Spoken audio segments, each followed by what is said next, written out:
أعوذ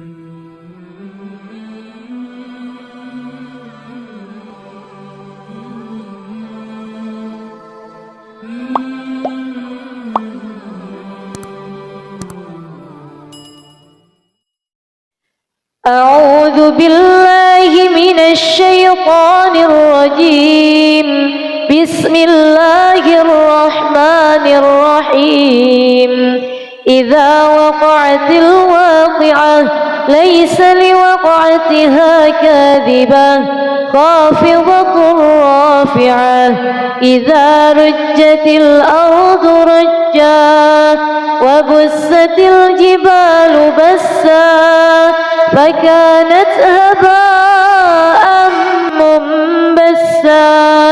وكنتم أزواجا ثلاثة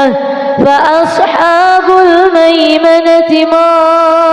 أصحاب الميمنة وأصحاب المشأمة ما أصحاب المشأمة والسابقون السابقون أولئك المقربون في جنات النعيم. ثلة من الأولين وقليل من الآخرين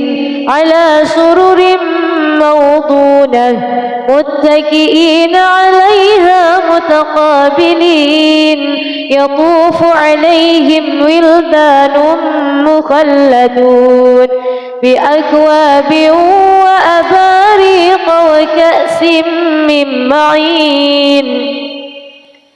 لا يصدعون عنها ولا ينزفون وفاكهة مما يتخيرون ولحم طير مما يشتهون وحور عين كأمثال اللؤلؤ المكنون جزاء بما كانوا يعملون. لا يسمعون فيها لغوا ولا تأثيما إلا قيلا سلاما. وأصحاب اليمين ما أصحاب اليمين في سدر مخضود وطلح منضود وظل ممدود وماء مسكوب وفاكهة كثيرة لا مقطوعة ولا ممنوعة وفرش مرفوعة. إنا أنشأناهن إنشاء فجعلناهن أبكارا عربا أترابا لأصحاب اليمين. ثلة من الأولين وثلة من الآخرين. وأصحاب الشمال ما أصحاب الشمال في سموم وحميم وظل من يحموم لا بارد ولا كريم. إنهم كانوا قبل ذلك مترفين وكانوا يصرون على الحنث العظيم وكانوا يقولون أإذا متنا وكنا ترابا وعظاما أإنا لمبعوثون أو آباؤنا الأولون. قل إن الأولين والآخرين لمجموعون إلى ميقات يوم معلوم. ثم إنكم أيها الضالون المكذبون لآكلون من شجر من زقوم فمالئون منها البطون فشاربون عليه من الحميم فشاربون شرب الهيم هذا نزلهم يوم الدين نحن خلقناكم فلولا تصدقون أفرأيتم ما تمنون أأنتم تخلقونه أم نحن الخالقون نحن قدرنا بينكم الموت وما نحن بمسبوقين على أن نبدل أمثالكم وننشئكم فيما لا تعلمون ولقد علمتم النشأة الأولى فلولا تذكرون أفرأيتم ما تحرثون أأنتم تزرعونه أم نحن الزارعون لو نشاء لجعلناه حطاما فظلتم تفكهون إنا لمغرمون بل نحن محرومون أفرأيتم الماء الذي تشربون أأنتم أنزلتموه من المزن أم نحن المنزلون لو نشاء جعلناه أجاجا فلولا تشكرون أفرأيتم النار التي تورون أأنتم أنشأتم شجرتها أم نحن المنشئون نحن جعلناها تذكرة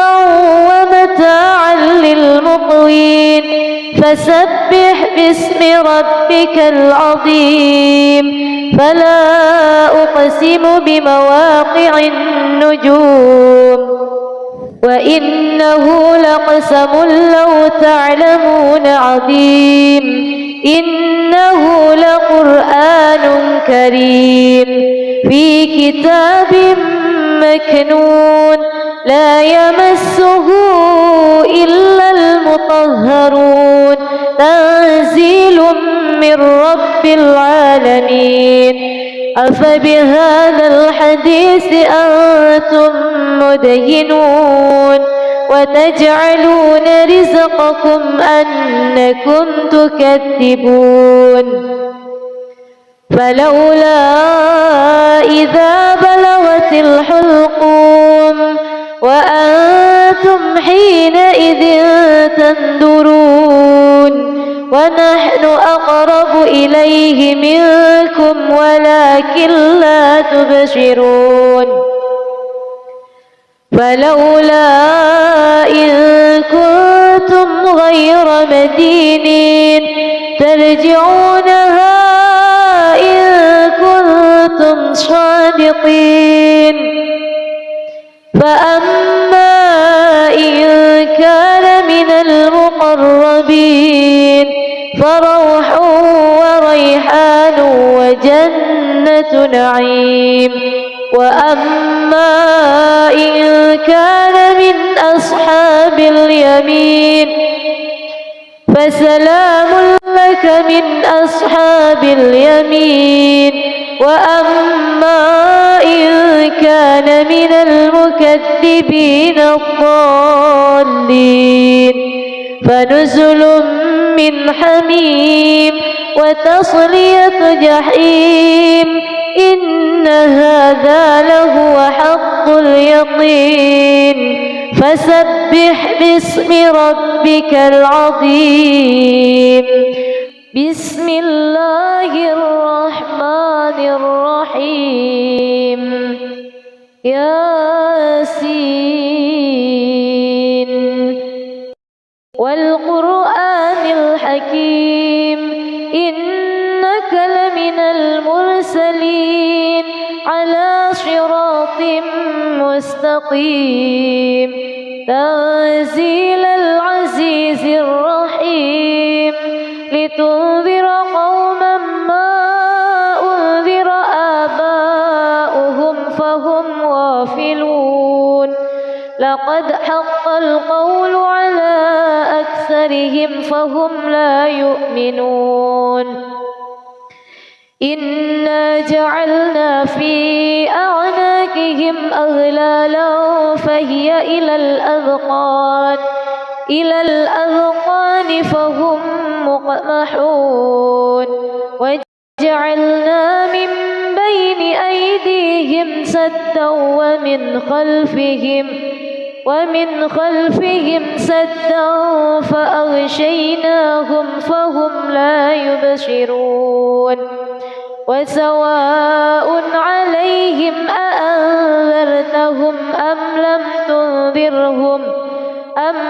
تنذرهم لا يؤمنون إنما تنذر من اتبع الذكر وخشي الرحمن بالغيب فبشره بمغفرة وأجر كريم إنا نحن نحيي الموتى ونكتب ما قدموا وآثارهم وكل شيء أحصيناه في إمام مبين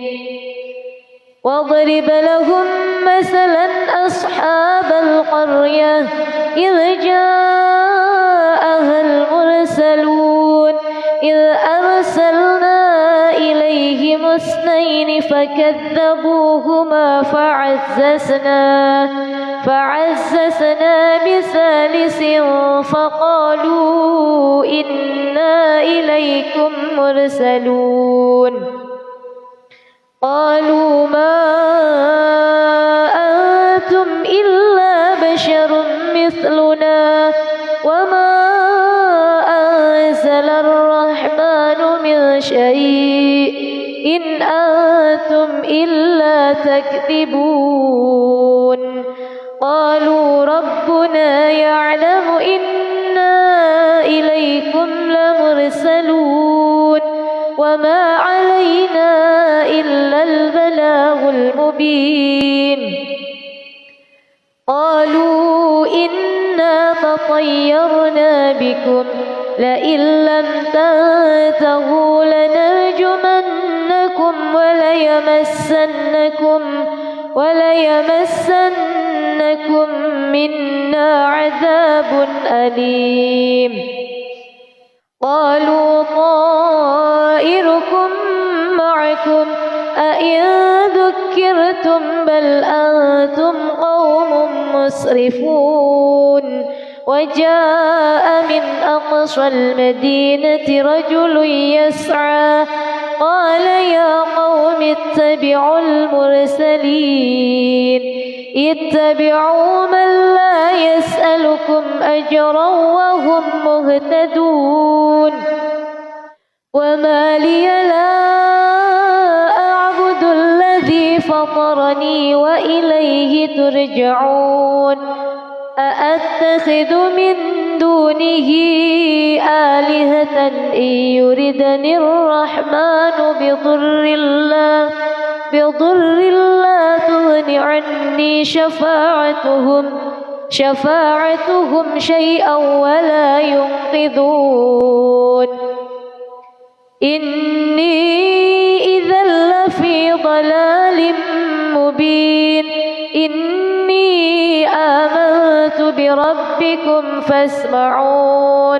قيل ادخل الجنة قال يا ليت قومي يعلمون بما غفر لي ربي وجعلني من المكرمين وما أنزلنا على قومه من بعده من جند من السماء وما كنا منزلين إن كانت إلا صيحة واحدة واحدة فإذا هم خامدون يا حسرة على العباد ما يأتيهم من رسول إلا كانوا به يستهزئون ألم يروا كم أهلكنا قبلهم من القرون أنهم إليهم لا يرجعون وإن كل لما جميع لدينا محضرون وآية لهم الأرض الميتة أحييناها وأخرجنا منها حبا فمنه يأكلون وجعلنا فيها جنات من نخيل وأعناب وفجرنا فيها من العيون ليأكلوا من ثمره وما عملته أيديهم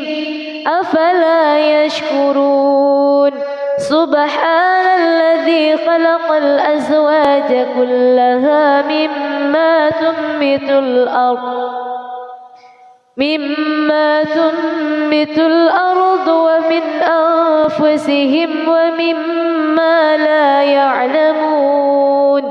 وآية لهم الليل نسلخ منه النهار فإذا هم مظلمون والشمس تجري لمستقر لها ذلك تقدير العزيز العليم والقمر قدرناه منازل حتى عاد كالعرجون القديم لا الشمس ينبغي لها أن تدرك القمر ولا الليل سابق النهار وكل في فلك يسبحون وآية لهم أنا حملنا ذريتهم في الفلك المشحون وخلقنا لهم من مثله ما يركبون وإن نشأ نغرقهم فلا صريخ لهم ولا هم ينقذون إلا رحمة منا ومتاعا إلى حين وإذا قيل لهم اتقوا ما بين أيديكم وما خلفكم لعلكم ترحمون وما تأتيهم من آية من آيات ربهم إلا كانوا عنها معرضين وإذا قيل لهم أنفقوا مما رزقكم الله قال الذين كفروا للذين آمنوا أنطعم من لو يشاء الله أطعمه إن أنتم إلا في ضلال مبين ويقولون متى هذا الوعد إن كنتم صادقين ما ينظرون إلا صيحة واحدة تأخذهم وهم يخصمون فلا يستطيعون توصية ولا إلى أهلهم يرجعون ونفخ في الصور فإذا هم من الأجداث إلى ربهم ينسلون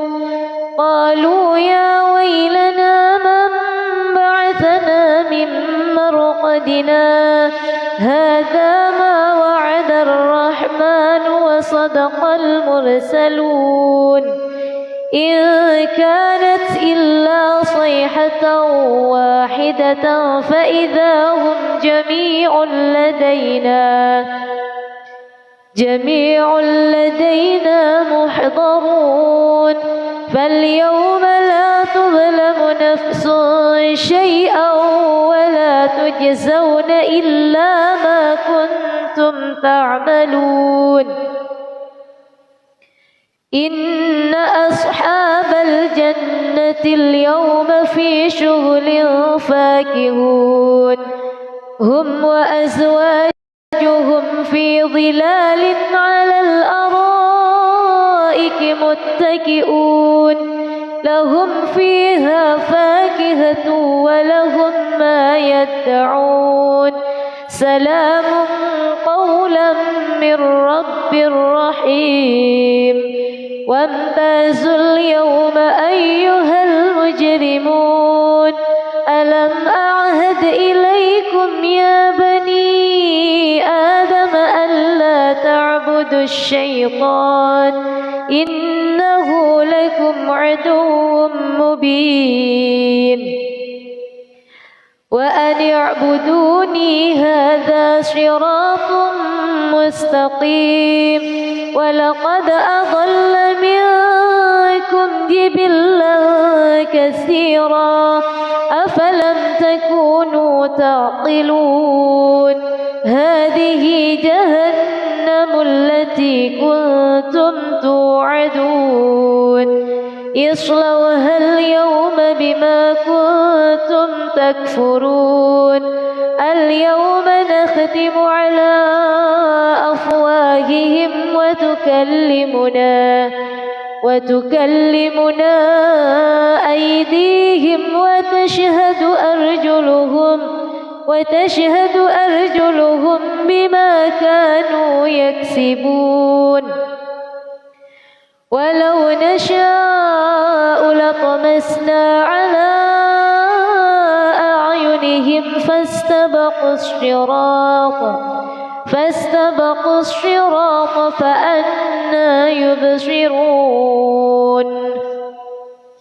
ولو نشاء لمسخناهم على مكانتهم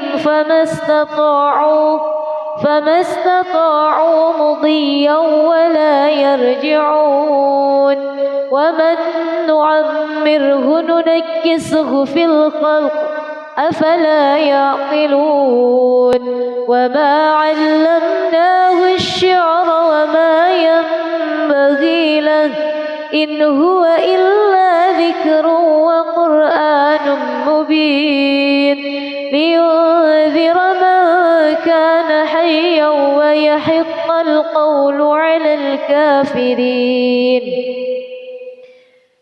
أولم يروا أنا خلقنا لهم مما عملت أيدينا أنعاما فهم لها مالكون وذللناها لهم فمنها ركوبهم ومنها يأكلون ولهم فيها منافع ومشارب أفلا يشكرون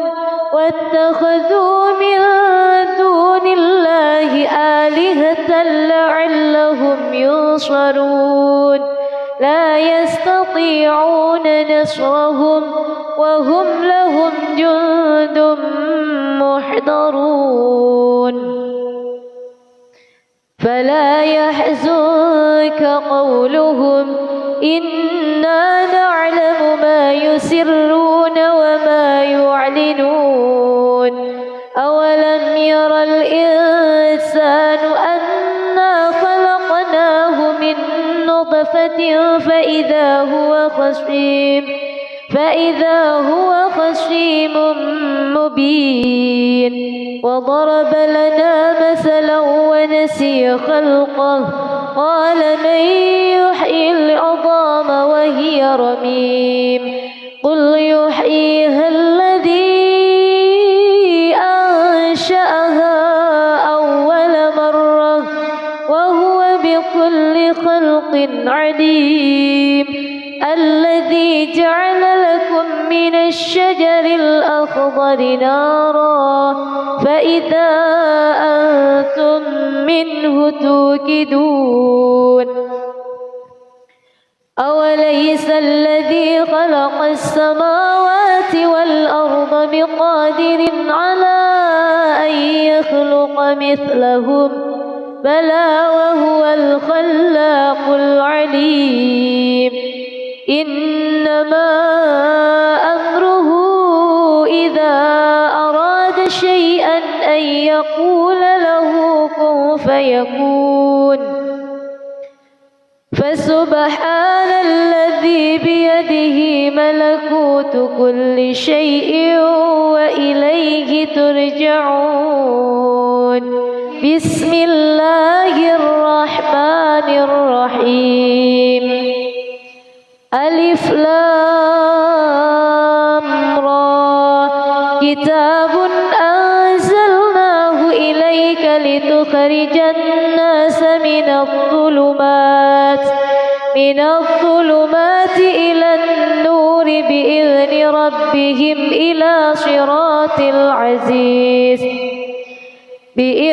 ربهم إلى صراط العزيز الحميد الله الذي له ما في السماوات وما في الأرض وويل للكافرين من عذاب شديد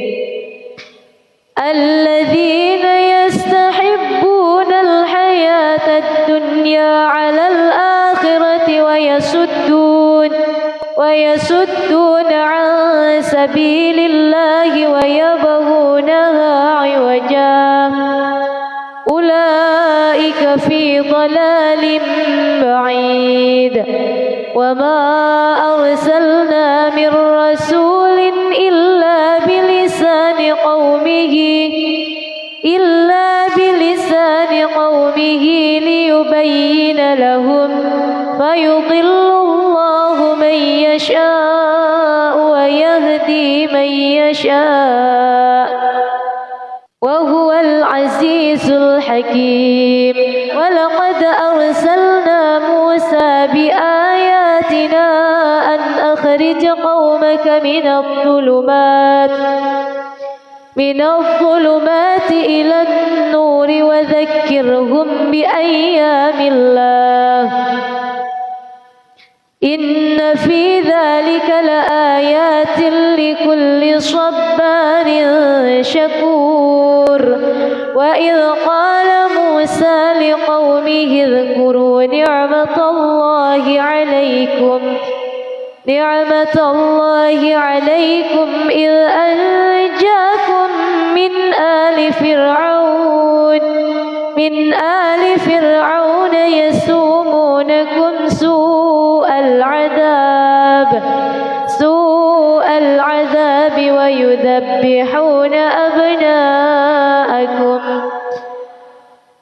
ويذبحون أبناءكم ويستحيون نساءكم وفي ذلكم بلاء من ربكم عظيم وإذ تأذن ربكم لئن شكرتم لأزيدنكم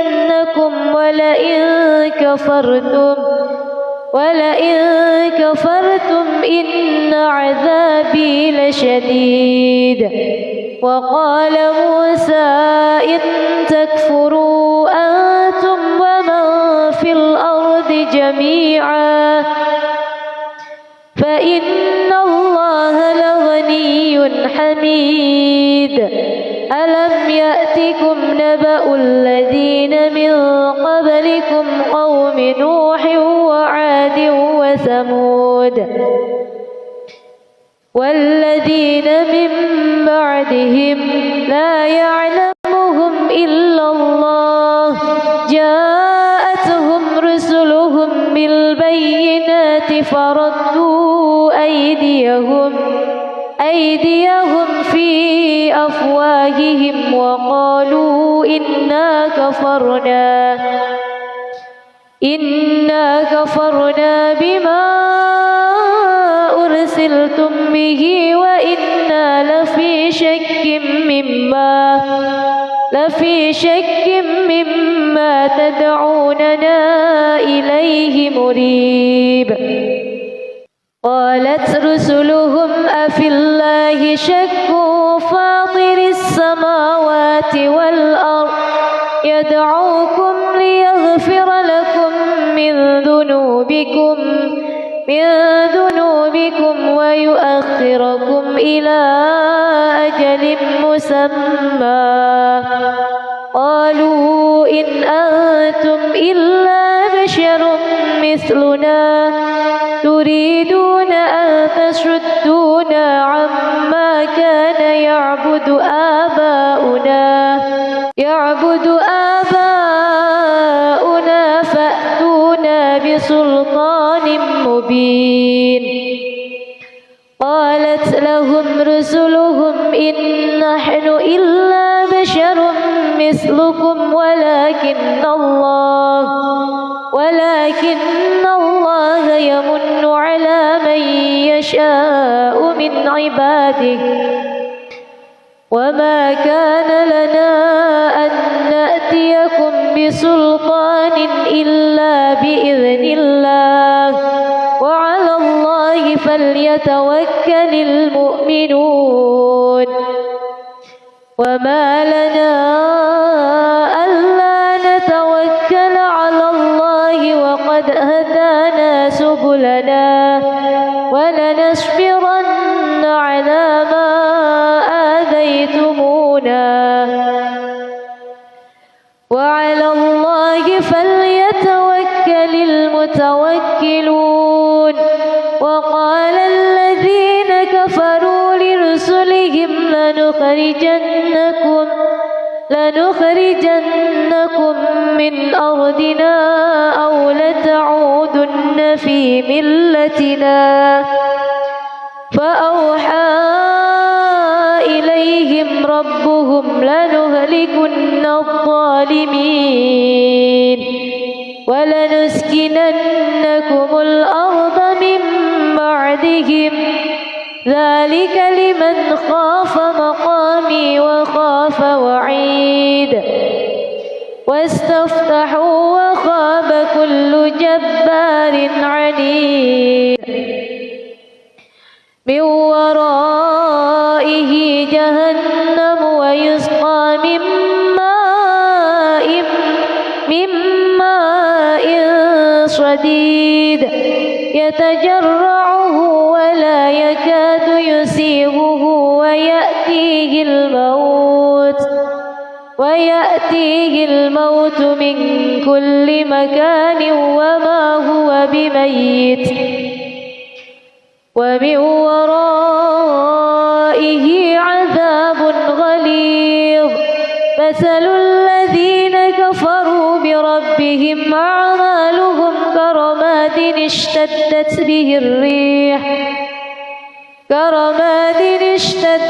به الريح في يوم عاصف لا يقدرون مما كسبوا على شيء ذلك هو الضلال البعيد. ألم تر أن الله خلق السماوات والأرض بالحق إن يشأ يذهبكم ويأت بخلق جديد وما ذلك على الله بعزيز. وبرزوا لله جميعا فقال الضعفاء للذين استكبروا إنا كنا لكم تبعا فهل أنتم مغنون عنا من عذاب الله من شيء. قالوا لو هدانا الله لهديناكم سواء علينا أجزعنا أم صبرنا لنا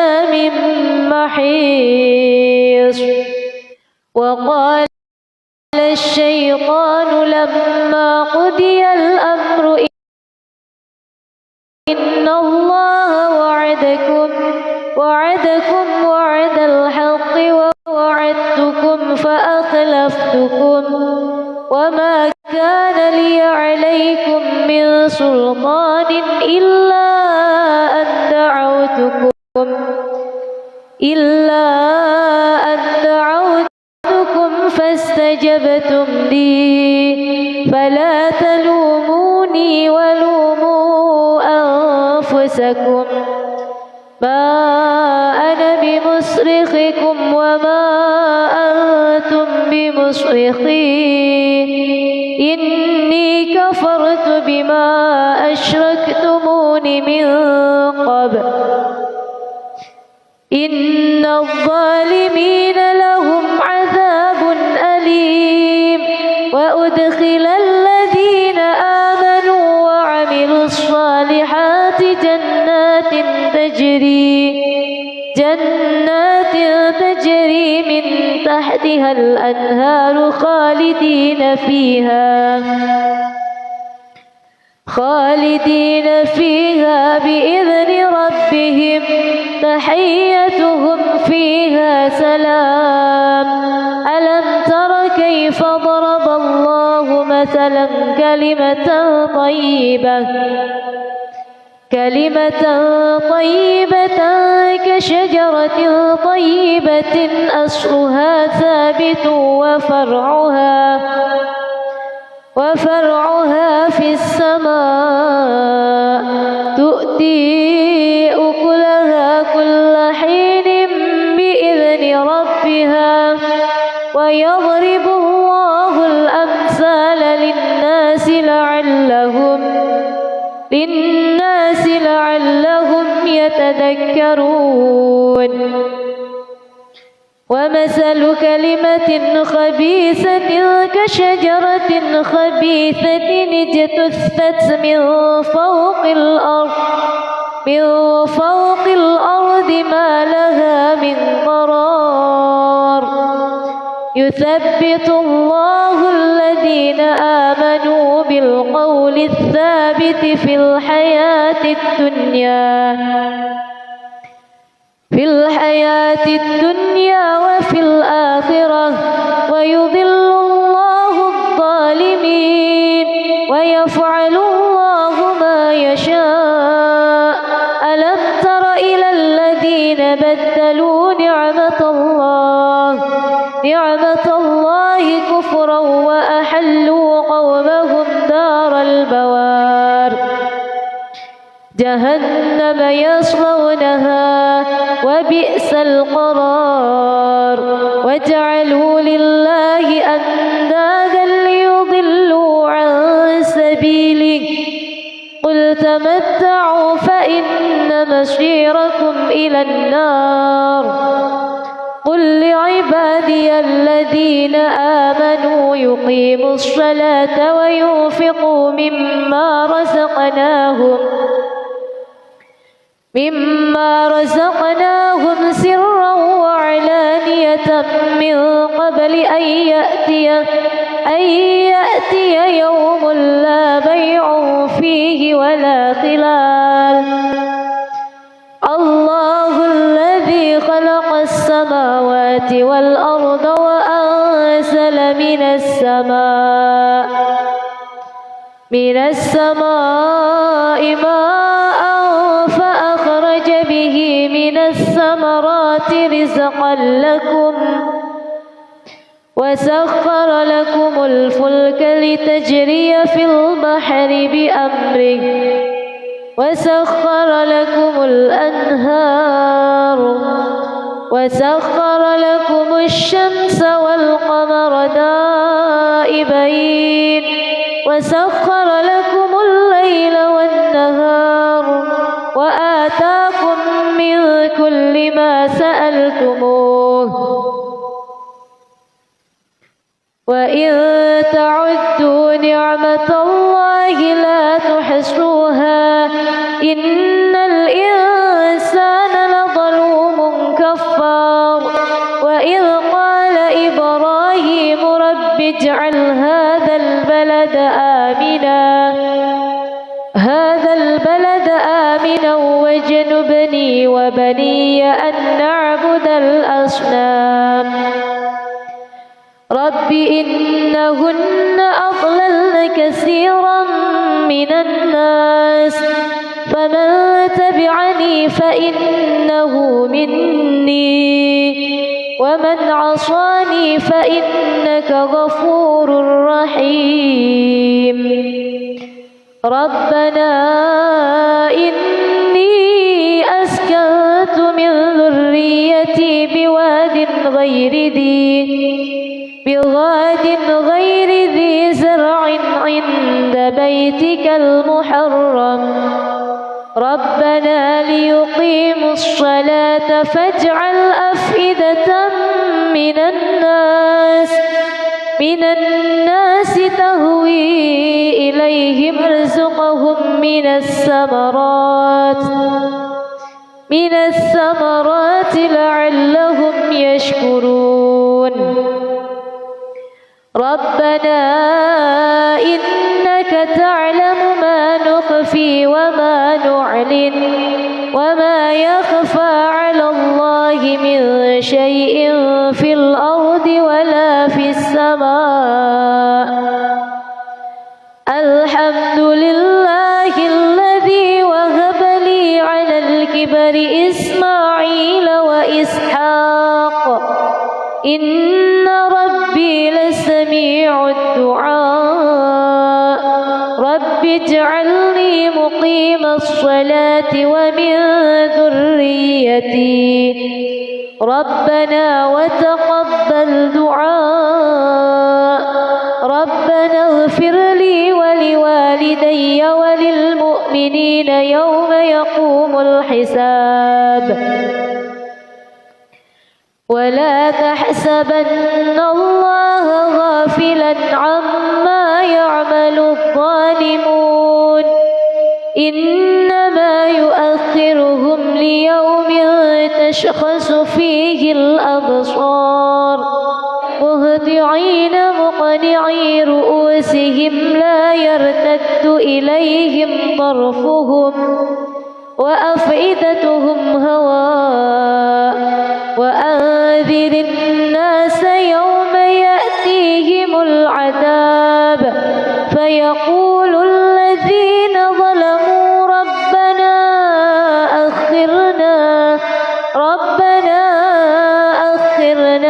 إلى أجل قريب نجب دعوتك ونتبع الرسل أولم تكونوا أقسمتم من قبل ما لكم من زوال وسكنتم في مساكن الذين ظلموا أنفسهم وتبين لكم كيف فعلنا بهم وضربنا لكم الأمثال وقد مكروا مكرهم وعند الله مكرهم وإن كان مكرهم لتزول منه الجبال فلا تحسبن الله مخلف وعده رسله إن الله عزيز ذو انتقام يوم تبدل الأرض غير الأرض والسماوات وبرزوا لله الواحد القهار وترى المجرمين يومئذ مقرنين في الأصفاد سرابيلهم من قطران وتغشى وجوههم النار ليجزي الله كل نفس ما كسبت إن الله سريع الحساب هذا بلاغ للناس ولينذروا به ولينذروا به وليعلموا أنما هو إله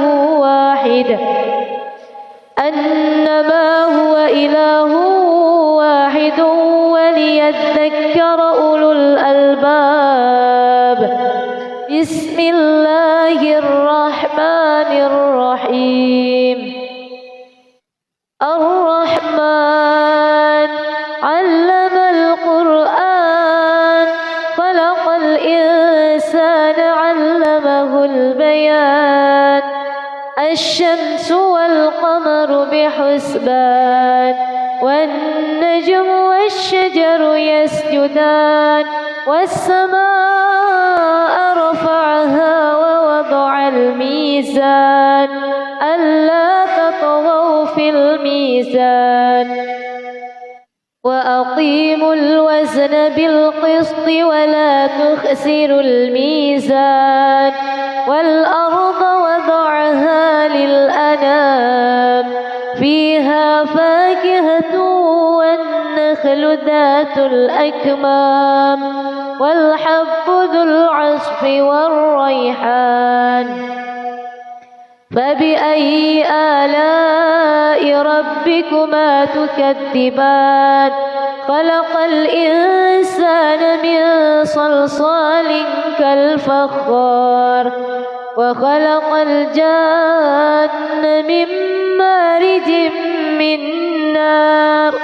فبأي آلاء ربكما تكذبان؟ رب المشرقين ورب المغربين. فبأي آلاء ربكما تكذبان؟ مرج البحرين يلتقيان بينهما برزخ لا يبغيان. فبأي آلاء ربكما تكذبان؟ يخرج منهما اللؤلؤ والمرجان. فبأي آلاء ربكما تكذبان؟ وله الجوار المنشآت في البحر كالأعلام. فبأي آلاء ربكما تكذبان؟ كل من عليها فان ويبقى وجه ربك ذو الجلال والإكرام. فبأي آلاء ربكما تكذبان؟ يسأله من في السماوات والأرض كل يوم هو في شأن. فبأي آلاء ربكما تكذبان؟ سنفرغ لكم أيها الثقلان. فبأي آلاء ربكما تكذبان؟ يا معشر الجن والإنس إن استطعتم أن تنفذوا من أقطار السماوات والأرض فانفذوا لا تنفذون إلا بسلطان. فبأي آلاء ربكما تكذبان؟ يرسل عليكما شواظ من نار ونحاس فلا تنتشران. فبأي آلاء ربكما تكذبان؟ فإذا انشقت السماء فكانت وردة كالدهان. فبأي آلاء ربكما تكذبان؟ فيومئذ الإنس ولا جان. فبأي آلاء ربكما تكذبان؟ يعرف المجرمون بسيماهم فيؤخذ بالنواصي والأقدام فبأي آلاء ربكما تكذبان هذه جهنم التي يكذب بها المجرمون يطوفون بينها وبين حميم آن فبأي آلاء ربكما تكذبان ولمن خاف مقام ربه جنتان فبأي آلاء ربكما تكذبان ذواتا أفنان فبأي آلاء ربكما تكذبان فيهما عينان تجريان فبأي آلاء ربكما تكذبان فيهما من كل فاكهة زوجان فبأي آلاء ربكما تكذبان متكئين على فرش بطائنها من استبرق وجنى الجنتين دان فبأي آلاء ربكما تكذبان فيهن قاصرات الطرف لم يطمثهن إنس قبلهم ولا جان فبأي آلاء ربكما تكذبان كأنهن الياقوت والمرجان فبأي آلاء ربكما تكذبان هل جزاء الإحسان إلا الإحسان فبأي آلاء ربكما تكذبان ومن دونهما جنتان فبأي آلاء ربكما تكذبان مدهامتان فبأي آلاء ربكما تكذبان فيهما عينان نضاختان فبأي آلاء ربكما تكذبان فيهما فاكهة ونخل ورمان فبأي آلاء ربكما تكذبان فيهن خيرات حسان فبأي آلاء ربكما تكذبان حور مقصورات في الخيام فبأي آلاء ربكما تكذبان لم يطمثهن إنس قبلهم ولا جان فبأي آلاء ربكما تكذبان متكئين على رفرف خضر وعبقري حسان فبأي آلاء ربكما تكذبان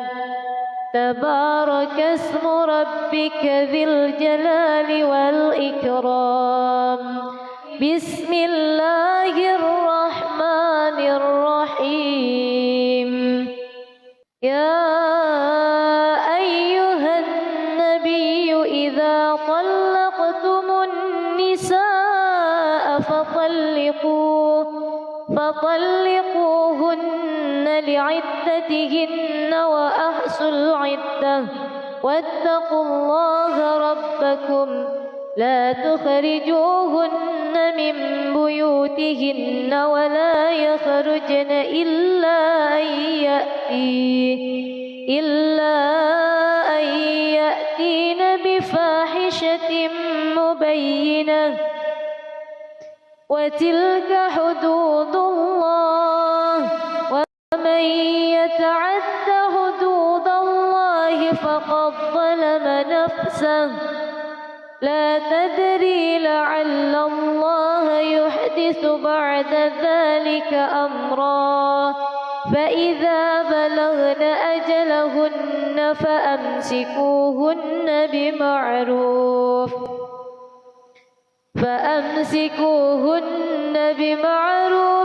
أو فارقوهن بمعروف وأشهدوا ذوي عدل منكم وأقيموا الشهادة لله ذلكم يوعظ به من كان يؤمن بالله واليوم الآخر ومن يتق الله يجعل له مخرجا ويرزقه من حيث لا يحتسب ومن يتوكل على الله فهو حسبه إن الله بالغ أمره قد جعل الله لكل شيء قدرا واللائي يئسن من المحيض من نسائكم إن ارتبتم فعدتهن ثلاثة أشهر واللائي لم يحض وأولاة الأحمال أجلهن أن يضعن حملهن ومن يتق الله يجعل له من أمره يسرا ذلك أمر الله أنزله إليكم ومن يتق الله يكفر عنه سيئاته ويعظم له